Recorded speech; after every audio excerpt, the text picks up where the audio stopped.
इससे पहले वाले लेक्चर में हम लोगों ने लिया था रेवेन्यू के कंसेप्ट को, कि रेवेन्यू क्या होता है, उसके बाद यानी total revenue, average revenue and marginal revenue. तो जब हम गुड्स को बेचते हैं और गुड्स को बेचने पे जो रिसीट आता है, मतलब गुड्स या सर्विस को बेचने से जो हमारे पास प्राप्तियां होती है, हम उसे रेवेन्यू कहते हैं। सभी गुड्स को बेचने पर या सर्विसेज को बेचने पर जो रेवेन्यू आया, दैट इज टोटल रेवेन्यू। अब एवरेज रेवेन्यू मतलब total revenue divided by price, that is average revenue. Yes या नो? Total quantity. उसके बाद मार्जिनल रेवेन्यू, लास्ट यूनिट से मिलने वाला revenue, that is marginal revenue. उसी तरह से total cost, average cost and marginal cost.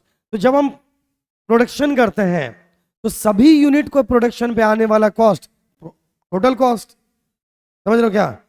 एक यूनिट पे आने वाला कॉस्ट एवरेज कॉस्ट, और लास्ट यूनिट पे आने वाला कॉस्ट मार्जिनल कॉस्ट। आइए टोटल कॉस्ट का डेफिनेशन देखिए।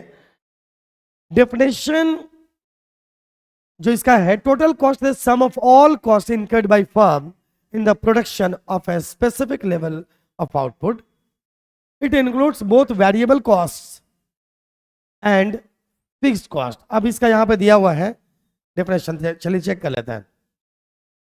वेरिएबल कॉस्ट, अगर मैं शॉर्ट में बोलूं तो टोटल कॉस्ट बराबर fixed cost plus variable cost. अब एक बात ये समझने की आपको आवश्यकता है कि टोटल कॉस्ट में ये फिक्स्ड कॉस्ट क्या होता है और वेरिएबल कॉस्ट क्या होता है। देखो, फिक्स्ड कॉस्ट का मतलब समझाता हूं। वैसा कॉस्ट जो प्रोडक्शन के बढ़ने और घटने पे ना चेंज हो, उसे क्या बोलते हैं हम? फिक्स्ड कॉस्ट कहते हैं। और वैसा कॉस्ट जो प्रोडक्शन के बढ़ने और घटने पर चेंज हो जाता है, उसे वेरिएबल कॉस्ट कहते हैं। जैसे मान लीजिए रेंट, जो रेंट देंगे, अगर आप अपने बिजनेस का, अपने शॉप का के लिए, किसी बिल्डिंग के लिए आप रेंट दे रहे हो, तो रेंट फिक्स्ड कॉस्ट है, क्योंकि ना तो वो बढ़ेगा नहीं घटेगा।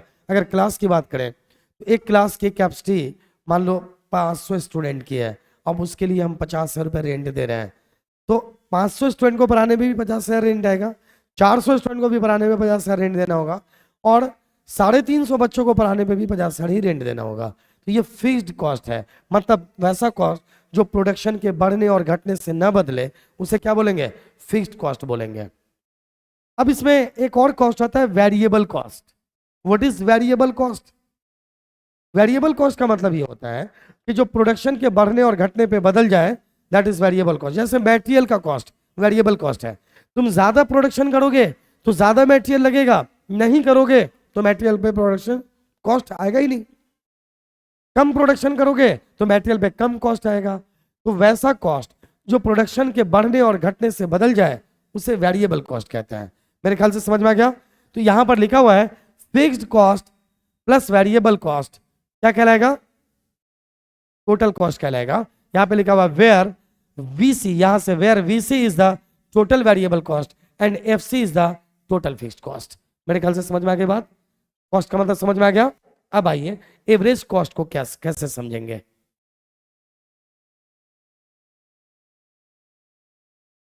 अब डिफिनेशन ऑफ एवरेज कॉस्ट देख लीजिए। Average cost is the cost per unit of output and is calculated by dividing the total cost by the quantity of output produced. It provides an indication of the average efficiency of production. इसका मतलब total cost बट्टा quantity.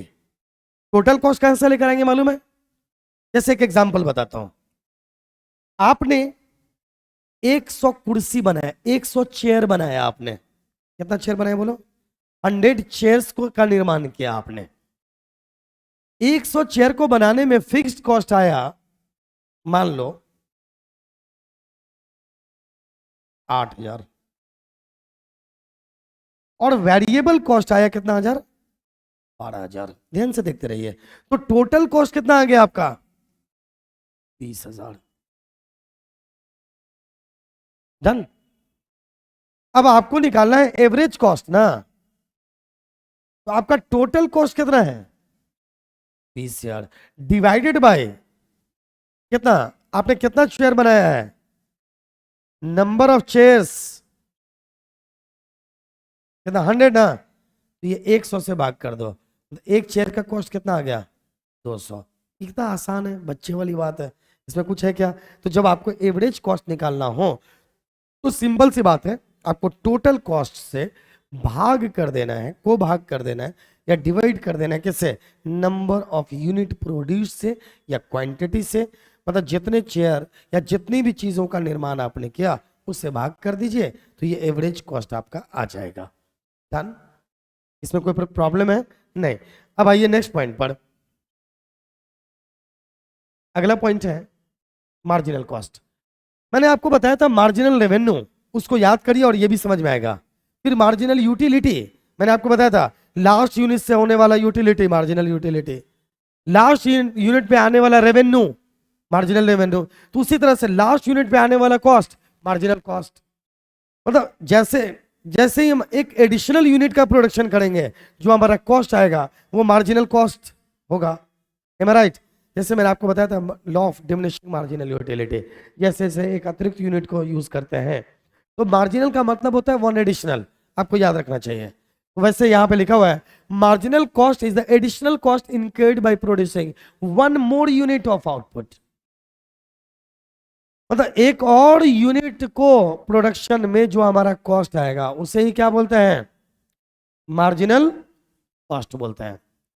वही लिखा हुआ है, it represents the change in total cost resulting from A one unit change in the quantity of output. मतलब एक और यूनिट का प्रोडक्शन करने पर जो हमारा कॉस्ट आएगा that is called marginal cost. अब यहां पर लिखा हुआ है मार्जिनल कॉस्ट बराबर डेल्टा टीसी बटा डेल्टा क्यू। मतलब where delta TC is the change in total cost and delta Q is the change in quantity of output.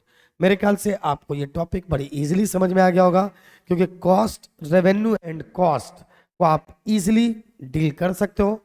Next lecture में हम देखेंगे किसको, मार्केट को, perfect competition and imperfect competition and so on.